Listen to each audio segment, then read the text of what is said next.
Kafka dan Kikoru akan bertarung melawan salah satu dari dua kaiju nomor 9. Tapi Kafka tidak bisa berubah ke mode kaijunya.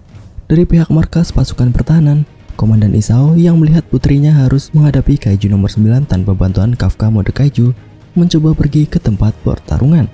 Tetapi dihentikan, apalagi penggunaan senjata kaiju dapat mengurangi umur penggunanya dan Isao bisa dibilang sudah melewati masa terkuatnya.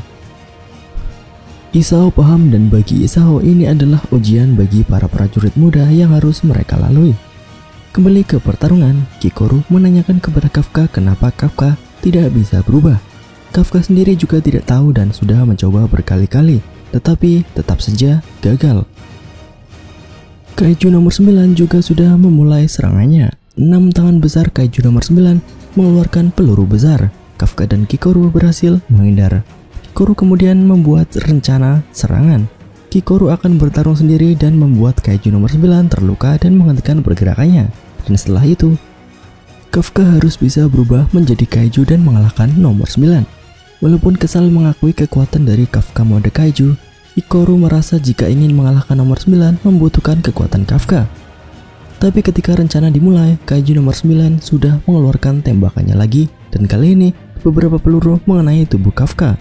Setelah itu, kaiju nomor 9 yang bergerak cepat tidak bisa dilihat oleh Kikoru dan berhasil menembak Kikoru.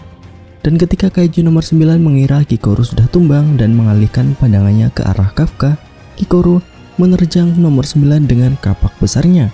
Beberapa tangan nomor 9 berhasil tertebas.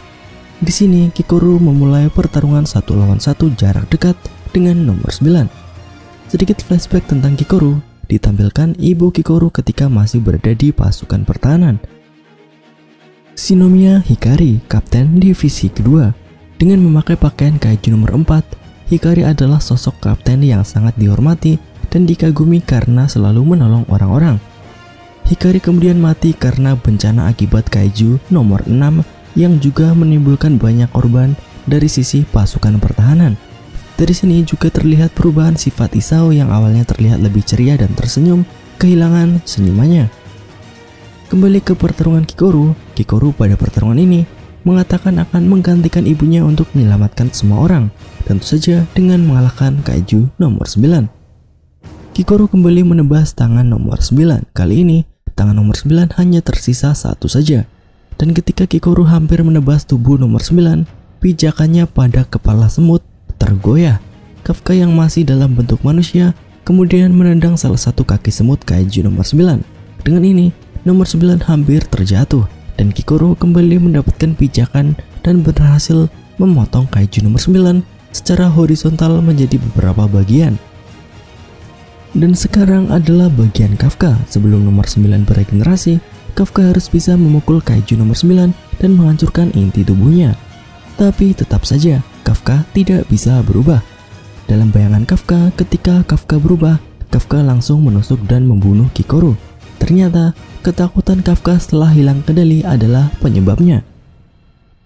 Dan karena Kafka tidak bisa melakukan serangan terakhir, kaiju nomor 9 berhasil melakukan regenerasi. Kafka dan Kikoru kemudian tertembak oleh kaiju nomor 9 yang sedang beregenerasi.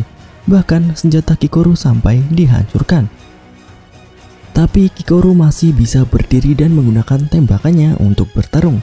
Kikoru juga mengatakan kepada Kafka untuk tidak meremehkan Kikoru atau pasukan pertahanan lainnya, karena mereka tidak akan mati semudah itu dibunuh oleh Kafka jika kehilangan kendali. Karena itulah Kafka akhirnya tersadar dan mencoba untuk berubah kembali, dan Kafka akhirnya bisa berubah ke mode kaiju. Kafka mode kaiju memang telah kembali, tapi kaiju nomor 9 yang telah melihat kaiju nomor 8 langsung berevolusi. Nomor 9 sekarang memiliki sayap yang besar. Dari sayapnya bisa berubah menjadi tembakan besar seperti tangan-tangannya sebelumnya. Tapi perubahan nomor 9 tidak berpengaruh bagi Kafka. Kafka langsung menerjang tubuh semut milik nomor 9 dan berhasil mendapatkan inti organnya. Tapi inti organ yang didapat Kafka adalah inti organ anak semut. Jadi masih ada inti organ nomor 9 yang harus dihancurkan. Dalam pertarungan kali ini, Kafka merasa lebih kuat. Setelah tubuhnya diambil alih dalam pertarungan melawan Isao, Kafka merasa sekarang jauh lebih bisa menggunakan kekuatan maksimal dari kaiju nomor 8, seperti menggunakan pelontar udara pada kakinya untuk melompat sangat tinggi. Lalu setelah melompati udara, Kafka menerjang ke arah nomor 9 dengan kecepatan yang sama ditambah kekuatan gravitasi yang membuat Kafka jauh lebih cepat, dan dengan satu pukulan, tubuh kaiju nomor 9 berhasil dihancurkan oleh Kafka. Di sini kaiju nomor 9 memang masih hidup, tapi dia mengatakan bahwa tubuhnya tidak akan bisa beregenerasi dengan sempurna. Dan nomor 9 kemudian mengatakan jika dirinya harus memanggil Beta untuk bersatu dengan dirinya. Jadi kaiju nomor 9 mode semut yang bertarung dengan Kafka memanggil kaiju nomor 9 yang bertarung melawan Narumi dengan sebutan Beta. Tapi nomor 9 Beta sendiri tidak bisa langsung pergi dari pertarungan. Dia sedang mempelajari cara pertarungan dari Narumi Gen.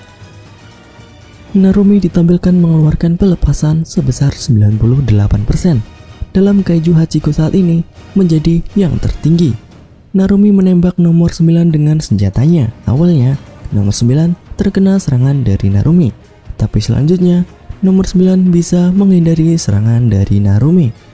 Nomor 9 telah mempelajari serangan-serangan dari Narumi. Nomor 9 kemudian membuat tubuhnya merambat ke berbagai arah seperti tanaman, dan setiap akarnya mengeluarkan tembakan yang mengarah ke Narumi. Ledakan besar menghantam ke arah tubuh Narumi. Ternyata serangan nomor 9 tidak mempan. Narumi terlihat masih baik-baik saja. Dan kali ini Narumi benar-benar marah dan mulai serius. Narumi kemudian menembak nomor 9 dan berhasil memberikan lubang besar di tubuh nomor 9.